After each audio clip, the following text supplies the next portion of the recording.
Olá pessoal, hoje eu quero falar de um tema aqui no nosso quintal, na América do Sul, na Venezuela e as suas parcerias e alianças, principalmente com o Irã. E isso é bastante relevante porque ao longo das décadas, essa proximidade do Irã com a Venezuela tem aumentado substancialmente. No começo era apenas uma parceria comercial e agora ela já é uma parceria que envolve questões estratégicas, militares, tecnologia. Ela tem se expandido. Isso é preocupante dado quem é o Irã, um país que financia o terrorismo, que tem uma penetração, uma rede de alianças no Oriente Médio, que são as suas proxies, que vocês já ouviram falando muito desses aliados e afiliados do Irã, que tem um projeto hegemônico, está tentando construir uma bomba atômica, e de repente a Venezuela se torna um palco, uma base extremamente relevante para todas essas operações clandestinas do Irã no coração da América do Sul. Então como se fosse uma base iraniana aqui, onde não só negócios, que era o começo da parceria, mas um monte de ações clandestinas, lavagem de dinheiro, presença de terrorismo, questões militares que afetam o equilíbrio de poder. Tem várias coisas importantes que estão acontecendo e que nem todo mundo está prestando atenção. Eu quero falar disso mais no detalhe para vocês hoje. A história do começo dessa parceria da Venezuela com o Irã, ela vem dos anos 60, de 1960, com a fundação da OPEP, que é o cartel, o oligopólio do petróleo. Mas os dois fundadores dos 5, são Venezuela e Irã, além dos outros 3, que é Iraque, Kuwait e Arábia Saudita. Então, dos 5 países, a Venezuela, um país de uma outra região, mas aí começa os laços. Depois, a gente vai dar muitos anos para frente, a relação dos dois países vai se aproximar com o Chávez. E estou falando aqui dos anos 2000. E ali o Chávez e o Ahmadinejad, lembram dele? Se aproximaram e começaram uma cooperação com a questão do petróleo, mas também, principalmente, com um antagonismo contra os Estados Unidos, um discurso anti-americano, uma ideologia, uniu e trouxe eles para próximo. Essa relação mais próxima, ela acabou produzindo centenas de acordos bilaterais entre os dois lados, mais na área comercial, e nos últimos anos ela começou a mudar e entrar mais nessa cooperação, nessa troca militar, que é bastante preocupante, mas eu vou falar dela mais para frente. O que nós temos agora também de relevante é uma parceria técnica, uma cooperação técnica que por muitas vezes tem criado muito mais problemas do que soluções para a Venezuela. Vamos entender quais são essas questões técnicas e que nem sempre estão indo muito bem. E aí nós temos um incidente em novembro de 2024, no ano passado, de um vazamento aqui nessa península de Paraguaná, aqui nesse ponto, só para vocês entenderem onde a gente estava, Venezuela aqui, vai ser aqui, e aqui nós vamos ter Amuay. Aqui é uma das grandes refinarias da Venezuela. E esse vazamento foi ocultado, escondido de todo mundo por muito tempo. Até que quem administra essa refinaria é a PDVSA, que é a estatal de petróleo venezuelana. Ela chamou técnicos iranianos para ajudar com o desastre ambiental. E, na verdade, começou a se perceber que eles já estavam operando e talvez eles eram os responsáveis pelo vazamento. E assim, o estrago aqui para os pescadores, para o meio ambiente, para o continente como um todo, para a região, são gigantescos. Só que esse não é o único. Desde lá para cá, nós já tivemos 25 incidentes como esse em outros lugares pelo país. E sempre operados pela PDVSA, mas auxiliados por esses técnicos iranianos. Essa história, essa situação e esses outros 25 acidentes, ele é um microcosmos do que está acontecendo dentro da Venezuela, que é a influência iraniana e a penetração do Irã dentro do Estado, das atividades mais críticas e fundamentais para a Venezuela, que é o petróleo. E a dependência, e na verdade não só a dependência, mas a incapacidade e a negligência desse suporte técnico iraniano. Quem já percebeu, né, e está preocupado com essas faltas de cuidado toda é o Panamá, que está aqui, né, está relativamente perto, e a Colômbia. Os dois já estão incomodados com essa relação do Irã e Venezuela e com as consequências desse auxílio, desse suporte ou dessa participação técnica iraniana. Para além da parte técnica do petróleo, que ela já é bastante relevante, dado a importância estratégica do petróleo, a quantidade de petróleo que a Venezuela tem, as questões ambientais da região toda, enfim, a América do Sul está próxima, né, e ser base disso, de uma presença iraniana, mas tem um ponto muito mais sério e mais grave, porque ele diz respeito à questão militar, e isso afeta o equilíbrio de poder na América do Sul. Isso mexe com questões de segurança para todos os países, para o mundo, para o Brasil também, principalmente. E aí tem uma fábrica de colaboração, chama, ela está numa base aérea aqui, El Libertador, aqui em Palo Negro, que é esta base aérea aqui.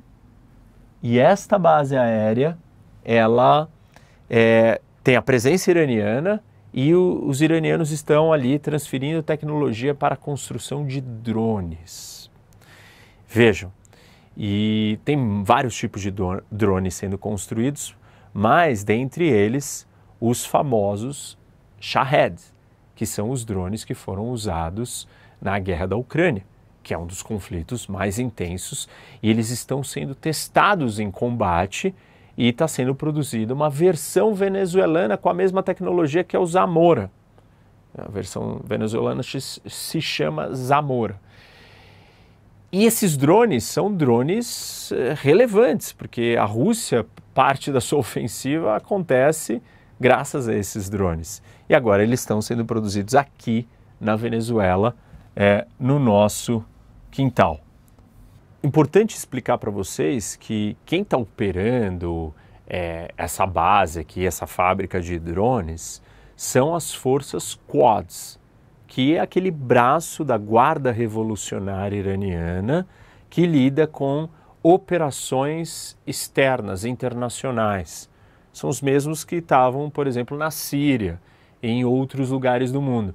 Então, eles estão aqui na Venezuela com uma rede de operação clandestina, montando essas bases, essa rede toda para todas as suas atividades.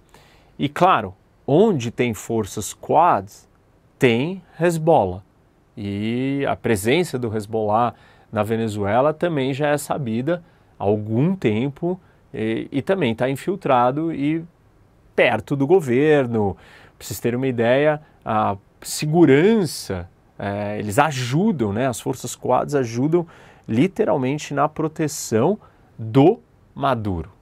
E outra função, que talvez mais importante, mais relevante ainda, é treinar as milícias bolivarianas do Maduro, e que são milícias que estão no meio da sociedade, todas treinadas, que é como se fosse um segundo exército, seguindo a cartilha típica de todo ditador que precisa ter outras forças de segurança com medo que sofra um golpe de uma das forças de segurança, então ele divide e cria outras milícias, e quem está treinando são os iranianos. E tudo isso, né, tem uma relevância muito maior no contexto geopolítico da atualidade. Primeiro, a existência do eixo das ditaduras. que todos esses movimentos entre Rússia, China, Coreia do Norte e Venezuela estão interligados. E não é por um acaso, como eu tenho dito para vocês, que a Venezuela, de repente, começa a falar em invadir Essequibo, né, o território aqui da Guiana. Começa a falar em capturar uma boa parte da Guiana. Isso vem na esteira das coisas que estão acontecendo no resto do mundo. E ela sentindo a ousadia dos seus parceiros, né, os seus patronos, como Irã, como Rússia, como China e Coreia do Norte, ela também veio com essa ameaça. E claro, sem falar na consolidação do poder do Maduro, com a eleição roubada e uma série de outras coisas. E, geopoliticamente falando, isso é bastante relevante. E até principalmente para o Brasil, né? Porque a Venezuela querendo invadir a Guiana, talvez cruzando por dentro do território brasileiro, se movimentando. A gente teve uma movimentação de tropas brasileiras para a fronteira, levaram muito tempo. Imagina que nós estamos lidando então com uma Venezuela que está sendo apoiada pelo Irã, que tem um histórico, um know-how, uma expertise em combate, que está numa guerra regional imensa, com uma rede de afiliados. E essa rede agora não se restringe só ao Oriente Médio, mas tem a Venezuela também. Tudo isso preocupa demais e um projeto ambicioso de repente invadir o seu vizinho, com equipamentos militares testados de alta capacidade, como eu falei para vocês, dos drones. Tudo isso é um cenário diferente, gente. Além dessa cooperação militar direta, você tem os laços financeiros. E aí, os dois países se ajudam para burlar as suas sanções. Existem sanções contra a Venezuela, né, de vários produtos, dentre eles o ouro, e existem as sanções do petróleo iraniano. E Venezuela e Irã se ajudam com isso. Então, a Venezuela envia o seu ouro para o Irã envia petróleo. Esse ouro é transportado por uma companhia aérea iraniana que se chama Mahan Air, que é sancionada pelos Estados Unidos, e aí o ouro chega lá. Esse ouro vai para a Turquia, vai para outros lugares e ajuda a financiar as forças Quds e as suas operações de terrorismo, e suas operações clandestinas pelo mundo e na região no Oriente Médio. E na Venezuela também, porque é enviado de volta petróleo refinado. Vale lembrar que o regime do Maduro, ele já é acusado pelos Estados Unidos e tem investigações muito sérias de pessoas muito próximas ao Maduro, da família, de tráfico de drogas. São grandes cartéis que estão, enfim, se consolidando dentro da Venezuela, e os iranianos já ajudam nessa distribuição, nessa lavagem desse dinheiro. Então é um governo de uma organização criminosa, junto com outra organização criminosa e terrorista, trabalhando em conjunto, um ajudando o outro, lavando dinheiro, trocando produtos sancionados que não podem ser vendidos em lugar nenhum do mundo e financiando operações clandestinas de terrorismo. Claro que toda essa proximidade, esses laços, não poderiam ficar só na questão militar, energética, comercial, tecnológica, e elas iriam chegar na parte política.